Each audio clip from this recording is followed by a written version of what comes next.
मेरे प्रिय, परमात्मा शून्यता में प्राप्त होता है, परमात्मा पूर्णता में प्राप्त होता है। और जो मनुष्य कुछ पाने की चाह रखता है ना, तो शून्य हो सकता है, ना ही पूर्ण हो सकता है। वह अधूरा है, तभी तो उसके भीतर चाह पनपती है। वह इस कदर अधूरा है कि वह सदैव बेचैन रहेगा। इसलिए जो मनुष्य कुछ पाना चाहता है, उसे कुछ भी हासिल नहीं होता, क्योंकि उसकी चाहत, उसकी वासना कभी समाप्त हो ही नहीं सकती। किसी भी जीव की चाहत कभी समाप्त नहीं हो सकती। इसलिए जो मनुष्य शून्य में उतर जाता है, जो पहचाने की मुक्त हो जाता है, फिर यह समस्त संसार उसका हो जाता है। फिर वह सब कुछ पा लेता है जो उसे पा लेना चाहिए। मेरे बच्चे, मैं तुम्हें पहले भी बता चुका हूँ कि तुम्हारे जीवन में जीत तुम्हें प्रदान की जा रही है, लेकिन यह जीत तुम स्वीकार कर पाओगे जब अपने आप को स्वीकार कर लोगे, जब तुम अपनी खुशियों को स्वीकार कर लोगे, जब तुम अपने जीवन को समझ जाओगे। तुम अभी अपने मन के मुताबिक चल रहे हो, मन के गुलाम होकर चल रहे हो। तुम्हारा मन यदि कुछ खाने को कहता है तो तुम खाने को बैठ जाते हो। तुम्हारा मन यदि कुछ करने को बैठता है तो तुम करने बैठ जाते हो।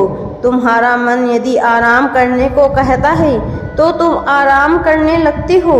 लेकिन तुम यह नहीं जान पाते कि तुम्हारा शरीर खाने की मांग कर रहा है या नहीं, तुम्हारी आत्मा कुछ करने की चाह रख भी रही है या नहीं, तुम्हारा वजूद, तुम्हारा व्यक्तित्व क्या कुछ कार्य करना भी चाह रहा है या नहीं। तुम केवल मन के मुताबिक चल रहे हो। यही तुम्हारी सबसे बड़ी भूल है, क्योंकि जब मनुष्य अपने मन के मुताबिक चलता है तो इंद्रियों को वह अपना यंत्र बनाकर उनसे अपना सुख भोगने की चाह रखता है, और यही से वह दुष्कर्म करना, पाप कर्म करना प्रारंभ कर देता है। लेकिन जब मनुष्य अपने भीतर की आवाज़ सुनता है, शांति से बैठकर स्वयं से बात करना प्रारंभ करता है, जब वह भीड़ भाड़ से अलग होता है, जब वह यंत्रों से दूर होता है, जब वह पुस्तकों से दूर होता है, जब वह अपनों से दूर होता है और केवल अपने आप के साथ ही होता है, वास्तव में उस शून्यता में ही वह परमात्मा का साक्षात्कार कर सकता है। तुमने मुझसे प्रश्न किया है कि क्या मैं तुम्हें कभी मिल पाऊंगा, क्या मैं तुम्हें दर्शन दे पाऊंगा। तुमने कहा तुम इस संदेश को अवश्य ही अंत तक बार बार देखना चाहते हो। तुमने कहा तुम इस संदेश को अंततः सुनना चाहते हो, लेकिन क्या तुमने विचार किया कि अपने कर्मों को कैसे सही करना चाहते हो? क्या तुमने कभी विचार किया वह क्या है जिसकी वजह से तुम्हारे जीवन में बाधा उत्पन्न हो रही है? यदि तुम्हें मनुष्य का जीवन मिला है तो यहाँ दुख भोगने नहीं आए हो, तो तुम यहाँ कष्ट सहने नहीं आए हो, अपने कर्मों का हिसाब करने नहीं आए हो। तुम यहाँ अपने जीवन को बेहतर करने आए हो, सही कर्म का चुनाव करने आए हो।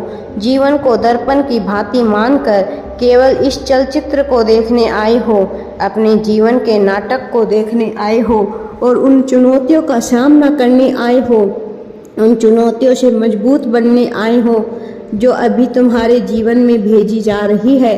लेकिन ये तुम्हें दुख पहुंचाने के लिए नहीं, कष्ट पहुंचाने के लिए नहीं है, ये तुम्हें मजबूत बनाने के लिए है। यह है तुम्हारी परीक्षा है, यह जांचने के लिए कि क्या तुम उस बड़े से बड़े धन को, उस बड़े से बड़े समृद्धि, मान, पद, प्रतिष्ठा को संभाल सकते हो जो तुम्हें मिलने वाला है। तुम दूसरों से अपनी तुलना करते हो। तुम यह तुलना करते हो कि यदि अन्य लोग बुरे हैं तो उन्हें इतना धन, इतना मान, प्रतिष्ठा क्यों मिल रहा है, जबकि वह पूर्ण अहंकार से भरे हुए हैं। लेकिन वह तुमसे भिन्न नहीं है मेरे प्रिय। उनकी चाहत और तुम्हारी चाहत में अंतर है, लेकिन उनके विश्वास, उनके भ्रम, उनके कर्म, उनकी नियति में तुमसे विशेष अंतर नहीं है। एक मनुष्य यदि वह चोरी करता है तो इस बात से फर्क नहीं पड़ता कि वह किसी बड़ी चीज़ को चुरा रहा है या किसी सामान्य चीज़ को। यदि कोई मनुष्य अनाज चुराता है और यदि कोई मनुष्य हीरा चुराता है तो तुम हीरे वाले को ज़्यादा सज़ा दोगे, लेकिन मेरी नज़रों में दोनों ही चोर है।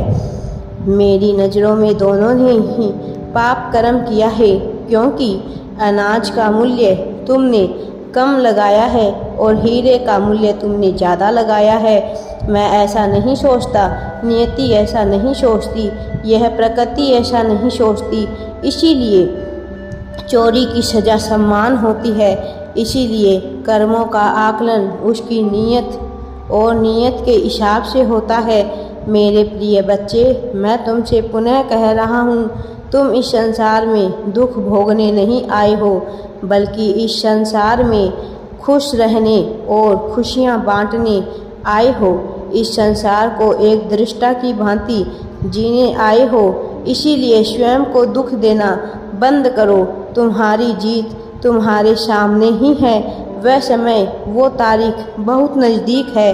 वो क्षण आ गया है जब तुम जीत को प्राप्त कर लोगे, लेकिन अपनी जीत में तुम स्वयं की बाधक मत बनो, क्योंकि अपने अंदर तुम्हें बदलाव करने होंगे। मेरे बच्चे, तुम्हें निर्णायक बनना होगा। तुम्हें दूसरों के फैसलों पर ना चलकर स्वयं के फैसले लेने होंगे। सही गलत की परिभाषा से स्वयं को मुक्त कर लो और यह सोच लो कि तुम इस संसार को जीने आए हो। यह संसार जो तुमसे ही निर्मित है, तुम इसका उपभोग करने आए हो, किंतु इस प्रकृति से उतना ही लेना जितने की तुम्हें आवश्यकता है। आवश्यकता से अधिक लेने पर उसकी कीमत भी चुकानी पड़ती है। मेरे बच्चे, तुम समझदार हो। मैं जानता हूँ तुम प्रकृति से उतना ही लेते हो जितने की तुम्हें आवश्यकता होती है, लेकिन तुम अपने जीवन का मूल्यांकन नहीं कर पा रहे। तुम अपने जीवन का मूल्यांकन करो। तुम्हें वह सब कुछ प्राप्त करने वाले हो जो तुम्हारे लिए आवश्यक है।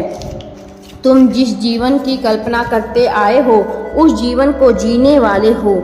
जिस तरह के साथी की जिस तरह से प्रेम की तुलना तुम करते हो, वह तुम्हें सब कुछ प्राप्त होगा। मेरे बच्चे, तुम्हारे साथी के मन में तुम्हारे लिए मैं इतना प्रेम भर दूंगा कि वह सदैव तुम्हारा ही विचार करेगा। वह तुमसे अलग होने की सोच भी नहीं पाएगा और वह तुम्हारे बिना रह नहीं पाएगा।